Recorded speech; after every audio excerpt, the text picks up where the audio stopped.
All right, so Judges 21, verse 25 says, "In those days there was no king in Israel. Everyone did what was right in their own eyes."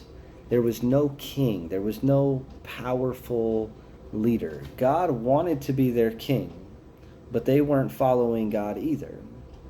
And people need someone to follow. In the natural order of things, God gives us parents. He gives us the ability to procreate when we do the things necessary. Now, whether or not they did right by you, that's another conversation, and based on their decisions. But many grow up with only one parent at home, and those of us that have one parent at home, we lack a little bit of guidance, right? Like my dad, he did what he had to do. He took care of us, but he was working. So in some ways, we kind of raised ourselves.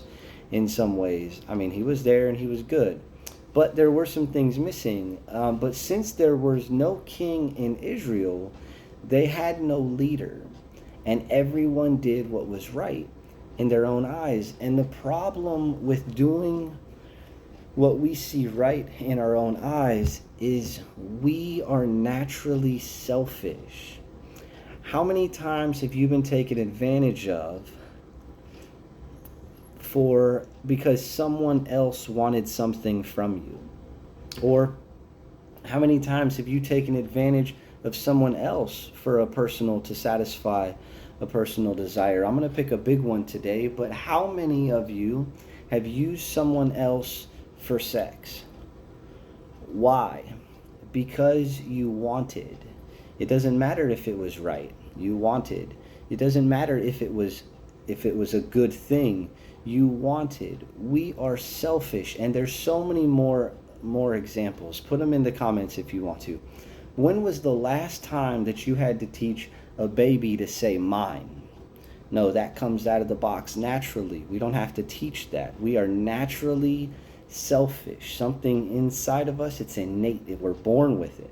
We have to be taught to do what is good. And that's what makes Jesus so good. He is a priest, a prophet, and a king. And if you don't know who to follow, my Bible says that he came as an example.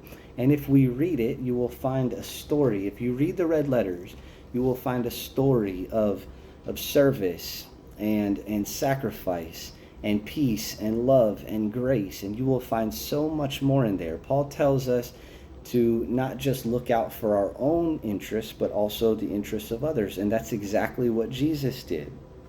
Follow him. Let him be your king. Don't trust your heart. Jeremiah says it's wicked and deceitful. I don't know what you're going through, but you're not alone. God is with you, and it doesn't matter how it looks.